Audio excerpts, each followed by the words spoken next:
Bom, meus amigos, hoje aula ou estudo, né, de número 50. Olha que bacana. Estamos aqui há 50 semanas juntos e de antemão já agradeço a todos pela persistência e principalmente pela paciência e a caridade para comigo, né, me tolerando aí nesses 50 encontros. Que possamos então dar sequência. E já vou aqui um pouquinho mais triste hoje, porque hoje é o nosso último encontro dentro desse estudo da mediunidade. Então, aqui vamos fechar o estudo da mediunidade, ficando como dever de casa e para quando retornarmos às atividades práticas na casa mediúnica, aí a continuação desse nosso estudo, aqueles que puderem, é claro, estar presente conosco lá no Francisco de Assis. Bom, então, hoje, aula de número 50 da Federação Espírita Brasileira, estamos seguindo aí o livro da FEB, Mediunidade, Estudo e Prática. Estamos no programa 2, módulo 3, a comunicabilidade dos espíritos. Hoje, o último tema 5, atendimento aos espíritos que sofrem, parte 2. Semana passada nós falamos já um pouco do atendimento desses espíritos que sofrem, que são todos aqueles que se apresentam nas reuniões mediúnicas. E hoje a FEB fez essa separação e vocês vão compreender por que tem essa separação. Que a gente tem que dar uma atenção mais especial a esse tipo de atendimento, que é muito comum nas reuniões mediúnicas sérias. Atendimento a espíritos que apresentam graves perturbações espirituais. Graves perturbações. São os perseguidores e obsessores endurecidos, os suicidas, os nossos irmãos que retornam ao plano espiritual pela porta do suicídio, e os espíritos portadores de graves desarmonias espirituais.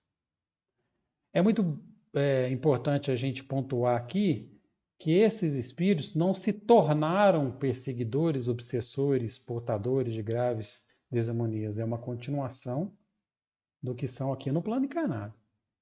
É a consequência das atitudes de quando encarnados. Então, essas categorias que a Federação Espírita Brasileira separou, elas vão manifestar nas reuniões mediúnicas, sim, de uma maneira muito comum, porque são vários, existe um grande número de espíritos no processo de obsessão, de perseguição, em desarmonia espiritual e, infelizmente, um grande número ainda de espíritos suicidas. De acordo com as condições que esses espíritos se manifestam nas reuniões mediúnicas, eles vão trazer sempre essa perturbação espiritual. Então, com isso, a gente não, o grupo mediúnico como um todo, tem que aprender a lidar com eles, para poder realizar um bom atendimento espiritual, afetivo, amoroso, com esses irmãos que vão manifestar e, na sua grande maioria, estão perturbados. Então, nós temos que ter tato para poder lidar com esses espíritos. Esses espíritos, eles são mais ignorantes do que maus. Muitos são endurecidos e rebeldes, e em diferentes situações, circunstâncias, eles são implacáveis perseguidores, sempre tendo uma ideia de fazer justiça com as próprias mãos, ter a sua verdade ali, a sua ideia fixa, o seu olhar fixo para a vingança, para a maldade, para a desarmonia. Muitos deles vão revelar a nossa vidência, a percepção mediúnica, muitas lesões, pessoal, deformantes do perispírito. Tá? Muitas vezes de maior ou menor gravidade, em decorrência da perturbação que eles vão evidenciar. Então, se eles aportar o plano espiritual e tem um desvio muito grande pelas sendas da sexualidade, a deformidade vai situar nos órgãos sexuais. Então, muitos médios, muitos videntes conseguem perceber essas deformações nos corpos perispirituais, né, na área do sexo. Então, essas aberrações aos nossos olhos, porque foge aquilo que é o que seria normal para um corpo, né, que nós conhecemos dentro do equilíbrio.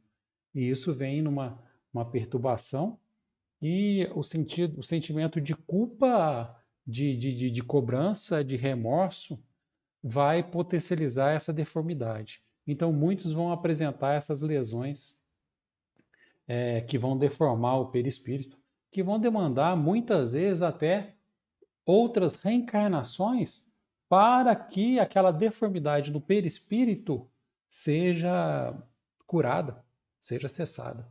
Então, esse processo de restauração, de reequilíbrio, ele começa no plano espiritual, mas vai se estender por muito e muito tempo até as próximas reencarnações, onde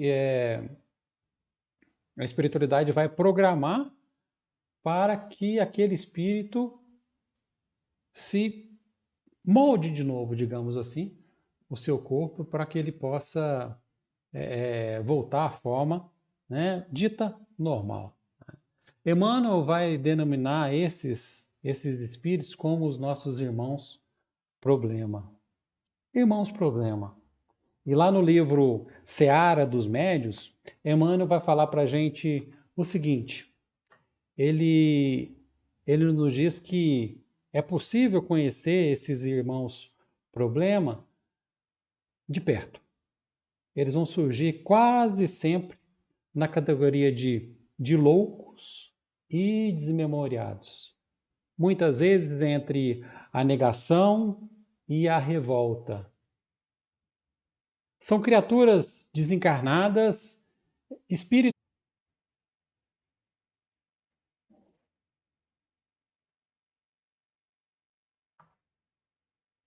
Conexão excelente.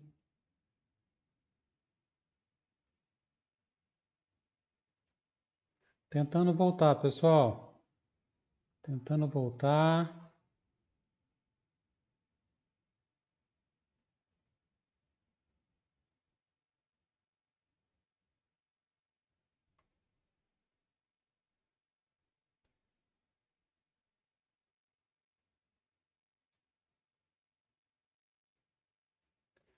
Só um minuto. Não sei se o pessoal do. Tentando voltar no Facebook. No YouTube acho que voltou. Só um minuto, pessoal. Último dia. E agora, com esse pequeno contratempo, a minha internet caiu. Vamos tentar aqui, conectando ao vídeo. Aqui.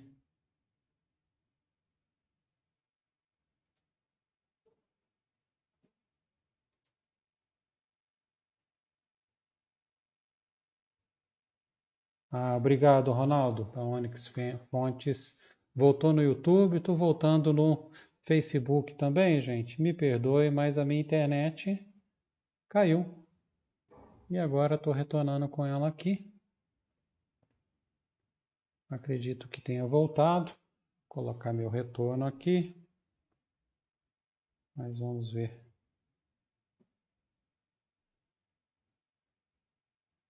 Vamos ver aqui. Se eu não estou conseguindo voltar, imagina a turma aqui. Está ao vivo. Aí, eu consegui voltar. Beleza, Eudiane. Carlos Caiafa também já entrou. A turma voltando aí. Me perdoem, vamos ver se a gente consegue, se não cai. Né? Ótimo, eu vi que o Carlos Caiafa voltou, Eudiane já está aí de novo. A turma do do YouTube também, Sebastião. Beleza, pessoal? Então vamos seguir aqui. Vamos ver se eu continuo. Não foi processo obsessivo, viu, gente? Foi falha de internet mesmo. Não foi espírito obsidiano, não. Foi falha de internet. Bom, os espíritos, então, portadores de graves desarmonias espirituais, esse texto que eu acabei de ler aí do Emmanuel, né, são vulgarmente chamados de espíritos maus, quando mais propriamente são espíritos infelizes. É o que a gente falou lá no início, né? Então, a gente está lidando com espíritos em desequilíbrio. Pessoal, nós estamos constantemente em desequilíbrio, então não? Nós vamos lidando com as nossas dificuldades, com os nossos problemas e nada mais natural que passemos para o outro lado também com esse desequilíbrio, se a gente não cuidar aqui. Bom, ainda espíritos portadores de graves desarmonias espirituais. Esses espíritos, gente, muitas vezes, quando nós já começamos a falar, eles trazem essas deformidades perispirituais e eles vão se manifestar nas reuniões mediúnicas com essas deformidades leves ou severas, né? Então, muitas vezes encontramos com enfermidades por conta de morte súbita e violenta, acidente de carro, assassinato, suicídio. Muitos são mantidos sob o controle de certas entidades que vão colocar como os escravos. E além desses sofrimentos, né, e anomalias que nós dissemos já há pouco, por conta das suas viciações.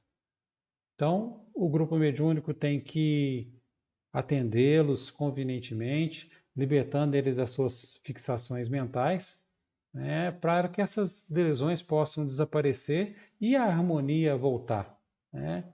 Ainda que tenha um relativo grau de sofrimento, essa harmonia vai retornando gradativamente na medida que o espírito vai se percebendo que errou, percebendo que tem muita coisa para reconstruir e que nem tudo está perdido, né? Bom, dentro dessas deformidades perispirituais que esses espíritos vão se manifestar, temos duas que nós vamos falar um pouco mais detalhado sobre elas. A zoantropia ou lincantropia e a ovoidização. Essas lesões perispirituais, elas vão demandar muito tempo para ser sanadas, necessitando inclusive de uma ou mais reencarnações para poder voltar à forma física, à forma humana. Então a zoantropia é a perda parcial ou totalmente da forma humana e substituindo essa forma humana pela forma de animais. Lobo, cobra, macaco. Eu já conversei com muita cobra, gente. Já conversei com lobo, já conversei com várias feras. Nada são que irmãos nossos em desequilíbrio, num sofrimento muito grande e que se colocam nessa situação. Essa imagem que eu trouxe aí é uma forma de zoantropia ou lincantropia, onde o espírito vai se transformando aí em lobo. Aqui essas manifestações a gente traz aí, né, vê hoje a razão de ter lobisomem, mula sem cabeça, minotouro, sei lá, aquelas formas. Eram nada mais que espíritos nesse fenômeno de zoantropia que os espíritos se colocavam e não tinham o exercício da mediunidade, a educação mediúnica, e os médios videntes percebiam realmente lá a mula sem cabeça, percebiam, né, o minotauro, o centauro, as formas animalescas, os espíritos deformados, tudo isso em forma de zoantropia ou lincantropia. Então, eles vão manifestar nessa forma. Muitas vezes não tem condições de falar, então eles só vão por grunhido, né, por uivos. E a equipe mediúnica tem que ter um tato muito grande para poder lidar com eles. Nós já atendemos vários espíritos nas nossas reuniões dessa forma, onde eles vêm uma primeira vez, se aproximam do médium, dão uma passividade e eles não conseguem falar nada. O doutrinador vai tentando fazer alguma coisa, falar alguma coisa, até que, pela percepção, vê que está nesse fenômeno de zoantropia. Quando o doutrinador esclarecedor entra na sintonia, consegue perceber também aquela forma que ali está. E depois o médium muitas vezes narra para a gente que fala, esse espírito estava numa forma de um lagarto, de uma cobra, né? Não tinha mais os braços nem as pernas, eu me sentia totalmente como se eu não tivesse nada, né? E ele não conseguia falar. Aí depois ele retorna outras reuniões, muitas vezes o médium percebe pela sintonia, percebe que é aquele espírito que tinha manifestado já há algum tempo, mas aí ele já volta já um pouquinho mais falando, já começa já a desvencilhar e vai tentando, já vai conseguindo algum progresso. Tá? Então, esse atendimento tem que ser muito, muito bem preparado para poder, ele pode vir várias vezes. No livro Libertação, capítulo 5, lá em Operações Seletivas, André Luiz e Gubbio, eles vão fazer uma visita e narram para a gente um processo deles, como se dá esse fenômeno da zoantropia e da lincantropia. Então, André Luiz e Gubbio, eles visitam um edifício no umbral, onde ocorria julgamentos no qual a função dos juízes, espíritos lá se colocando como juízes, era de selecionar os delinquentes, a fim de que as penas que aqueles juízos ministravam fossem lavradas pela vontade de cada um, né? E seriam devidamente aplicadas em lugar e tempo justos. Um desses julgamentos, foi de uma mulher que, diante desses juízes, confessou que matou 4 filhinhos inocentes e tenros e combinou o assassinato do próprio marido, entregando-se depois a bebidas e o prazer. Mas nunca pôde fugir à sua própria consciência. O juiz, então, que estava lá dando a sentença, fixou sobre elas as irradiações que lhe emanavam do temível olhar e disse que a sentença foi lavrada por ela mesma e que ela não passava de uma loba. À medida que a afirmação era repetida, a mulher, profundamente influenciável, passou a se modificar, chegando ao resultado final da zoantropia ou lincantropia na forma de um lobo. André Luiz, então, constatou naquela exibição de poder o efeito do hipnotismo sobre o corpo perispirítico. Segundo as explicações espirituais, ela não passaria por essa humilhação se não merecesse. No entanto, a renovação mental ia depender única e exclusivamente dela. Deus mantém a senda redentora sempre aberta a seus filhos. Então, esse é um caso de uma transformação de um espírito totalmente culpado, com remorso pela maldade que fez, e se deixa ser hipnotizada, transformada, porque ela mesma já trazia na sua consciência o remorso daquilo que foi feito, a culpa daquilo que ela fez. Mas é muito importante que isso só acontece àqueles que realmente merecem passar por isso. Aqueles que não merecem passar por isso não vão ser entregues a um tribunal desse das trevas. Vão ser amparados, mesmo que com erros graves, mas tem aí os seus atenuantes, as coisas boas que as pessoas fazem, que eles podem fazer. Então, a gente tem sempre que trazer para a gente o que o Cristo diz. A caridade apaga a multidão de pecados. Temos muitos erros, mas vamos procurar fazer o bem para tentar apagar essa multidão de erros que trazemos ainda nas nossas vidas. Como nós falamos aqui zoantropia e ovoidização, vamos olhar então a ovoidização. É a perda da forma humana por completo. Ele vai se assemelhar a uma estrutura oval, um pouco maior que a do tamanho de um cérebro humano. Nessas condições, pessoal, esses espíritos eles não manifestam de forma direta nas reuniões mediúnicas. Eles vão ser atendidos por meio de preces e radiações mentais, porque eles não têm condições de se expressar verbalmente. Tão grave é a situação que eles se encontram. Então, aqui eles veem as formas dos ovoides, o corpo mental, sem atributos próprios, funde seu astral como se apenas um fosse. Aqui ele vai perdendo a forma, vai diminuindo, vem totalmente disforma, né? E a partir desse ponto, no mundo que construiu para si, uma bolha, um ovoide. Eu já trouxe para vocês aqui uma imagem desses ovoides que se grudam no corpo perispiritual das suas vítimas ou dos seus algozes, por ter no processo de simbiose, no processo um processo obsessivo mesmo. Então, eles não, quando assim eles se manifestam, a gente, por exemplo, o espírito é levado até a reunião mediúnica para poder ser atendido num processo de obsessão. E ela às vezes cometeu vários abortos. Esses espíritos, aqueles que não perdoam, muitas vezes se imantam ao corpo ao perispírito dessas mães que cometeram esses atos e na forma ovoide ficam presos a ela.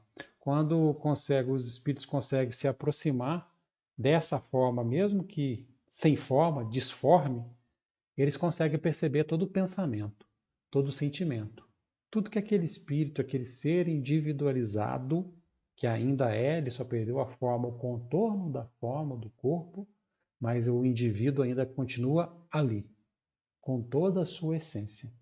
E é muito esse processo de reversão da ovoidização é um processo muito demorado, demandando aí muitas reencarnações para que possa retornar de novo ao corpo físico. Tá? Bom, os obsessores, eles são frequentadores comuns das reuniões no centro espírita. Os perseguidores e obsessores endurecidos são espíritos, mais uma vez, imperfeitos, bastante conhecido nas nossas reuniões mediúnicas, nas reuniões sérias e instrutivas. Todos são espíritos que sofrem, mas ainda não admitem. E, ao mesmo tempo, querem fazer sofrer aqueles que lhes jogam a culpa. Eles ainda se comprazem no mal e ficam satisfeitos quando encontram a ocasião de praticar. Allan Kardec denomina esses espíritos como os espíritos impuros, que são inclinados ao mal do que fazem sempre objeto das suas preocupações, esse mal que é a sua inclinação. Dão conselhos distorcidos, pérfidos, vão insuflar a discórdia, a desconfiança e vão se mascarar de todas as formas para melhor enganar, para melhor subjugar. Eles vão se ligar a pessoas de caráter bastante fraco para aceder às suas sugestões, a fim de induzi-las à sua perdição e vão ficar satisfeitos por poder retardar o progresso das suas vítimas, retardar o seu adiantamento. Vão fazer sucumbir à própria prova porque eles passam. Nesse processo, então, de obsessão, nesses espíritos impuros, esses espíritos podem ter ou não, os obsessores podem ter ou não a ligação do passado, pretérita, com o encarnado, que é obsedida, ou não. Né? Ou então é só uma perseguição de uma ação de predador que vai agir sob o impulso de vingança e de ódio. Na hora que ele encontra a sintonia, que ele encontra um caminho, ele vai obsidiar. Então, durante o atendimento na reunião mediúnica, eles muitas vezes vão se manifestar inflexíveis, não vão ter a mínima piedade para com suas vítimas, vão expressar um ódio muito grande.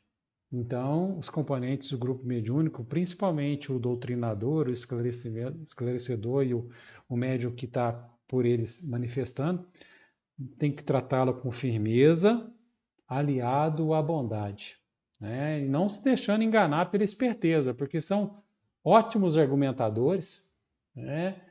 São criaturas extremamente infelizes que vão vaguear pelas sombras, né? Sempre ferindo, sendo feridos e escarnecendo e sendo escarnecidos. São irmãos em desespero, irmãos que ainda não reconheceram que precisam de retornar à seara correta da vida.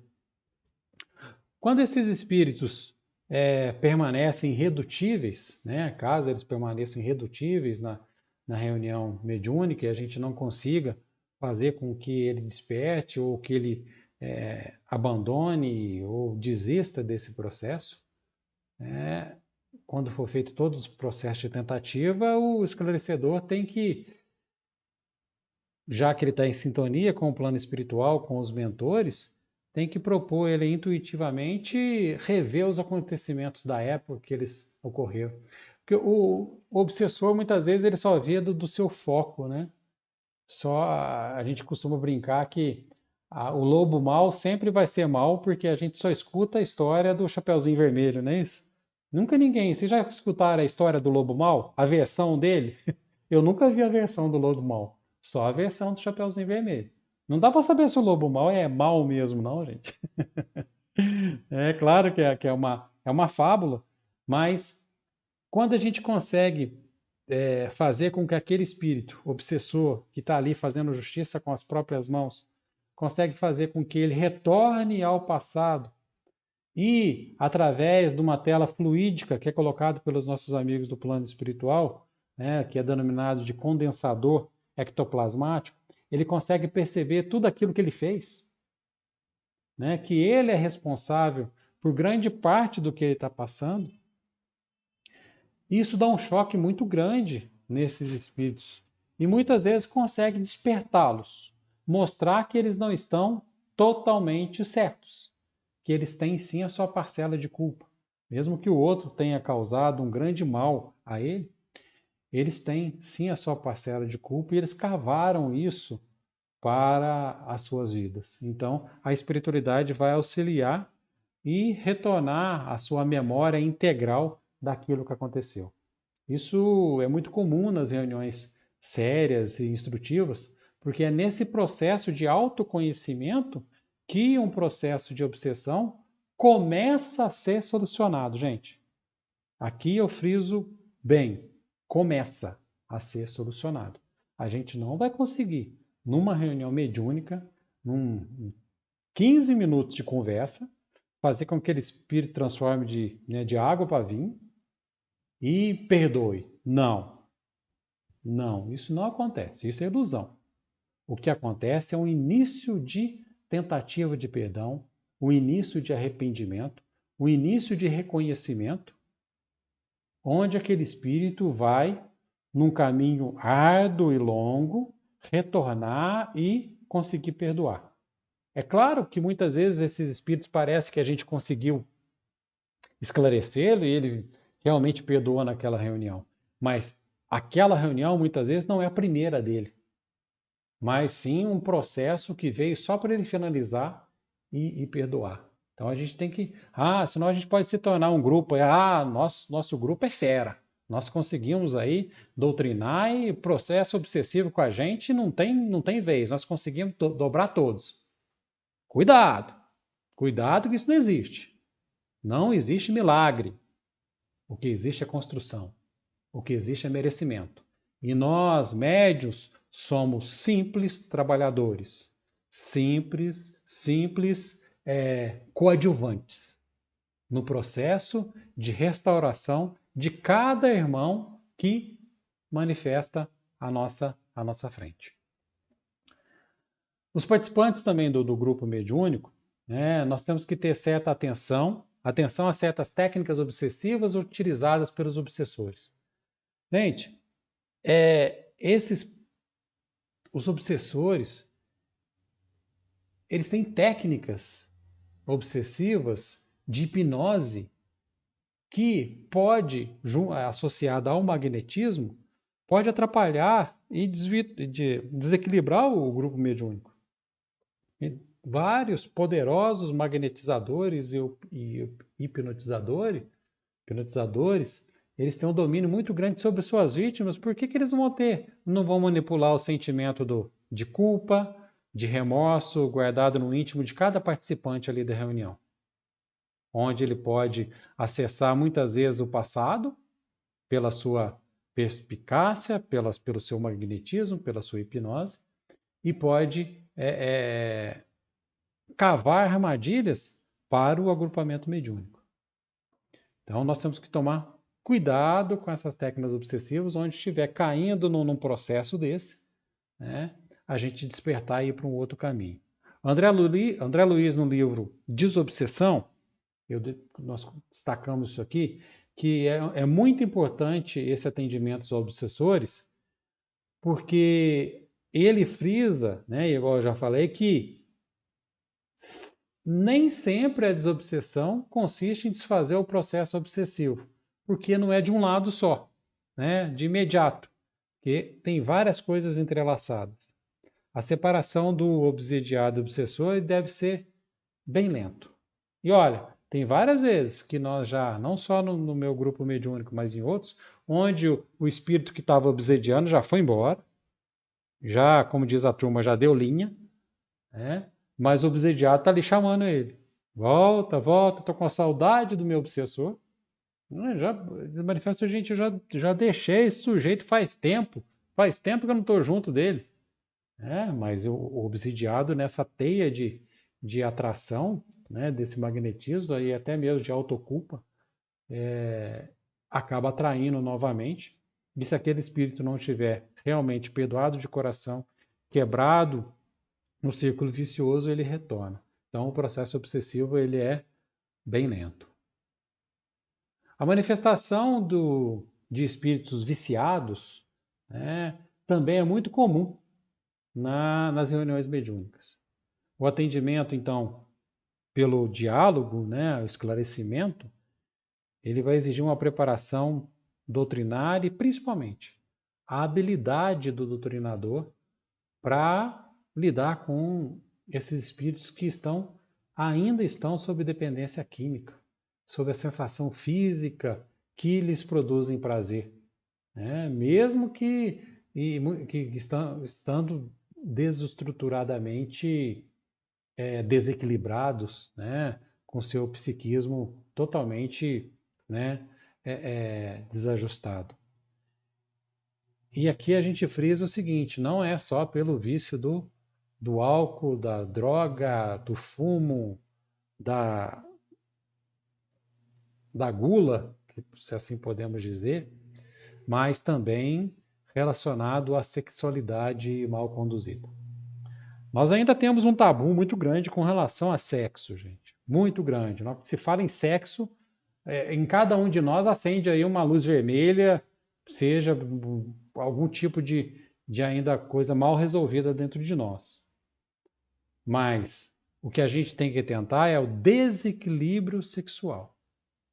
Essas energias desequilibrantes vão tornar o espírito viciado naquelas energias e mesmo depois de desencarnados, eles vão estar ligados aí também a essas energias desequilibradas.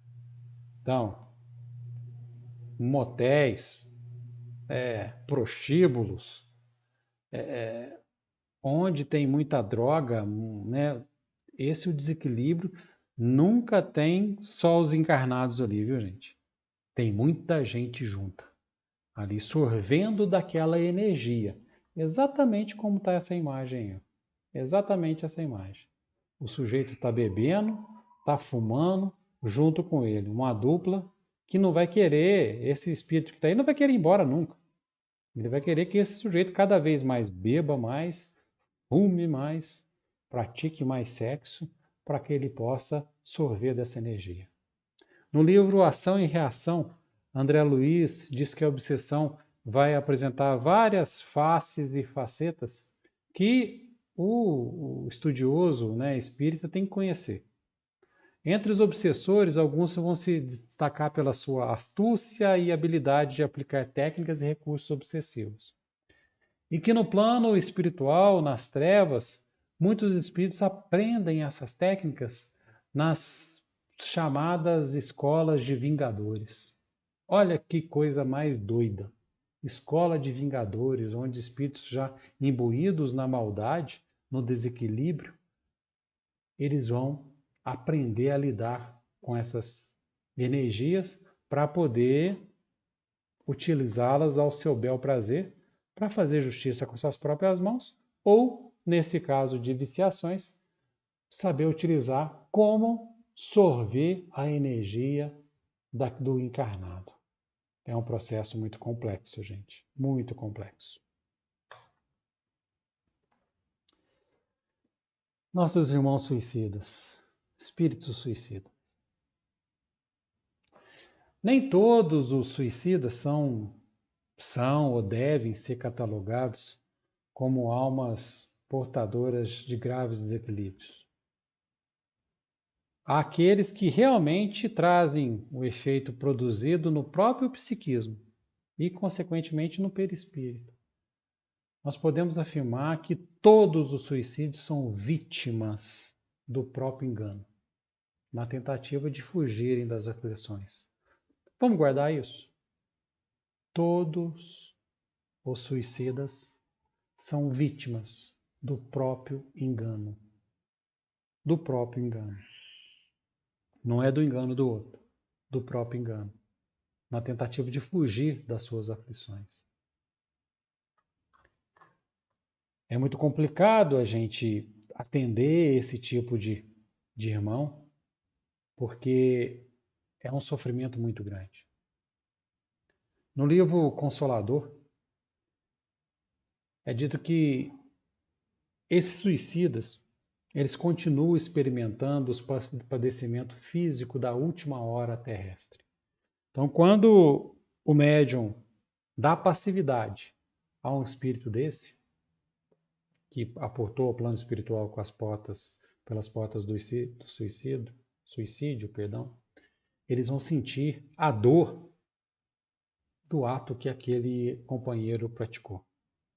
Porque no seu corpo perispiritual, seu corpo somático, isso vai ficar anos a fio. Eles vão sentir essas expressões terríveis do tóxico que lhes aniquilou as energias, perfuração do cérebro pelo corpo estranho partido de uma arma, o peso das rodas de um trem, de um carro, do qual eles se atiraram na ânsia de despertar na vida e fugir das suas dificuldades, ou nas passagens das águas silenciosas e tristes sobre os seus despojos, onde, na tentativa de solucionar o problema, eles acabam piorando muito mais. A pior emoção do suicida, a pior emoção do suicida é a de acompanhar, minuto a minuto, o processo da decomposição do corpo abandonado no seio da terra, verminado e apodrecido. Está lá no livro Consolador. De todos os desvios da vida humana, o suicídio é talvez o maior deles, pela sua característica de falso heroísmo, de negação absoluta da lei do amor e da suprema rebeldia à vontade de Deus, cuja justiça nunca se fez sentir junto aos homens, sem a luz da misericórdia. Consolador Chico Xavier. Então, nós temos que trazer com a gente, mais uma vez, todos são vítimas das suas imperfeições. E olha que são esses espíritos que vão se apresentar para a gente, muitas vezes. Num processo de dor, de aflição, de remorso, de arrependimento, e procurando por ajuda, procurando no despertamento e numa culpa muito grande. Esse aí eu acho que todos conhecem, é o símbolo, né, do Setembro Amarelo, combate ao suicídio. O grau de sofrimento demonstrado pelos suicidas durante a sua manifestação nas reuniões mediúnicas vai guardar relação quanto à forma e ao meio que eles se empregado para suicidar. Nós temos então os suicidas inconscientes ou indiretos, vocês devem já ter escutado falar nisso, e os suicidas conscientes e diretos ou diretos. Os suicidas inconscientes ou indiretos são aquela categoria que cometeram os abusos contra si mesmo e anteciparam a sua desencarnação. Dentre eles estão aí os fumantes, os beberrões, os dependentes de substâncias químicas viciantes e por aí vai. São os suicidas inconscientes ou indiretos. André Luiz foi considerado um suicida indireto, passando pelo umbral cerca de 8 anos do nosso plano físico. Foi o tempo que ele ficou estagiando no umbral, pelas suas perfeições, por ter tirado a vida inconscientemente ou indiretamente. Já os suicidas conscientes ou diretos, eu acho que a palavra seria melhor, seria diretos, são os suicidas que planejam e executam a destruição do próprio corpo físico. São sofredores imensamente infelizes, presos a remorsos tiranizantes. Então, eles vão trazer, dentro das suas manifestações, do seu psiquismo, por anos, né, esse sofrimento. Então, por isso que é muito importante que a gente consiga despertar e mostrar para esses irmãozinhos que o sofrimento não é eterno, apesar de terem errado, apesar de ter partido para o plano espiritual por uma porta que é uma porta de sofrimento. Então, o preparo nosso tem que ser um preparo de muito amor, de muito carinho para com esses espíritos que aí manifestam. E uma coisa tem que ficar bem claro: julgar jamais. Fraqueza, não cabe o nome fraqueza nem coragem.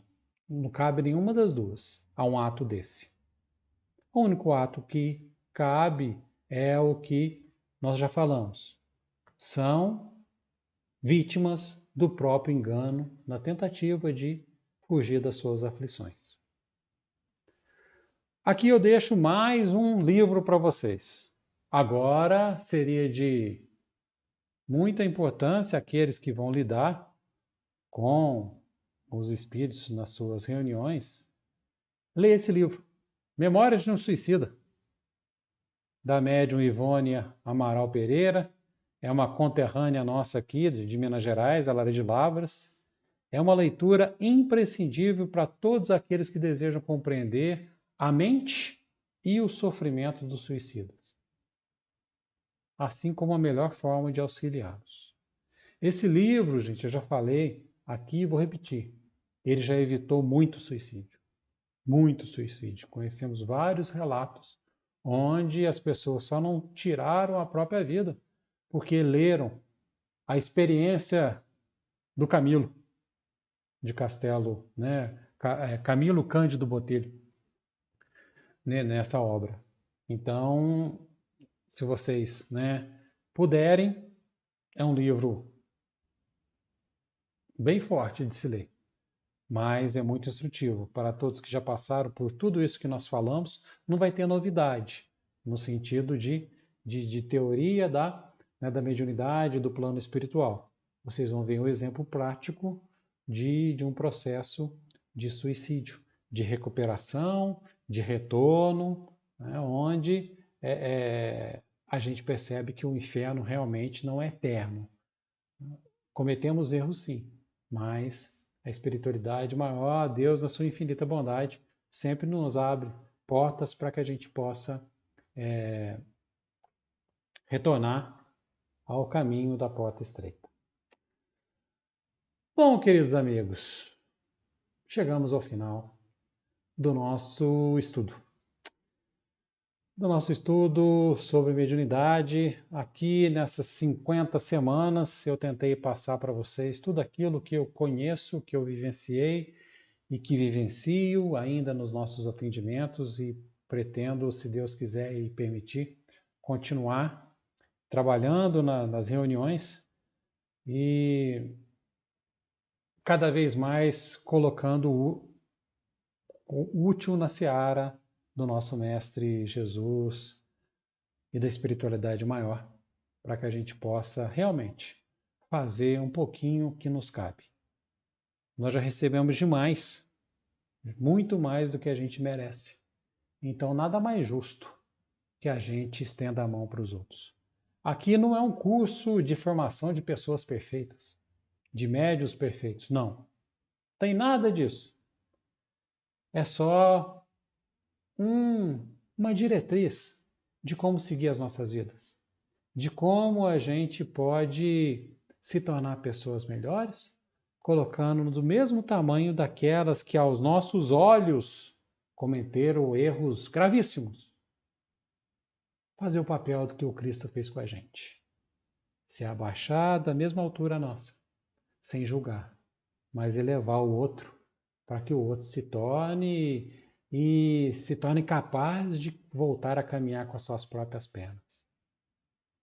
Esse era o nosso objetivo, de poder compartilhar esse nosso estudo, né, baseado aí na Federação Espírita Brasileira, com o apoio do Centro Espírita Francisco de Assis, do nosso dirigente, o Fred Aze, que nos dá todo o material, a orientação, para que a gente possa compartilhar com todos os nossos conhecimentos e as nossas experiências.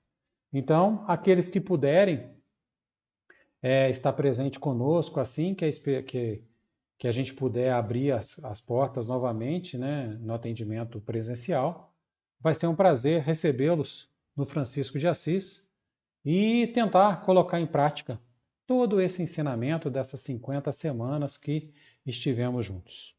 Ok, pessoal? Eu mais uma vez agradeço e gostaria de deixar aqui o meu convite para aqueles que, às vezes, queiram continuar junto comigo, agora numa outra empreitada, no ESD, no Estudo Sistematizado da Doutrina Espírita. O famoso tomo 1, tomo 2, aqueles espíritos aí sabem desse programa, também orientado pela Federação Espírita Brasileira. A sistemática aí é a gente começar a falar do espiritismo de A a Z. Nós focamos aqui em mediunidade, nesse curso, agora nós vamos focar na doutrina espírita como um todo, iniciando lá do beabá, digamos assim, e seguindo aí a orientação da FEB, né, da Federação Espírita Brasileira também, que sempre nos dá o apoio, nos dá o material, o direcionamento, para que a gente possa compartilhar com todos os companheiros da casa e aqueles que se interessam aí pela doutrina, para poder não se tornar espíritas. Nós não estamos aqui para convencer ninguém a nada. Se uma desses estudos que nós fizemos aqui, nesses 50 estudos, serviu para clarear algum de vocês alguma coisa, pronto. Tarefa cumprida. Tarefa cumprida. Nós estamos só aqui para compartilhar. Mais uma vez, não sou perfeito, tenho muitas dificuldades ainda no lidar no dia a dia, como pessoa, como pai, como filho, como marido, como profissional. Ou seja, eu sou normal. Não sou melhor nem pior que ninguém. E assim eu gostaria que todos também se enxergassem, sem ser melhor ou pior do que ninguém. Simplesmente pessoas em evolução, aprendendo cada vez mais a se tornar úteis naquilo que a vida apresentar para nós. Ok, pessoal? Mais uma vez, eu agradeço a oportunidade e aqueles que então se sentirem aí, quiserem continuar comigo, a partir de semana que vem, quarta-feira, no mesmo horário, nós vamos iniciar aí o estudo sistematizado da doutrina espírita. Um forte abraço a todos, mais uma vez, muito obrigado e que Deus nos abençoe.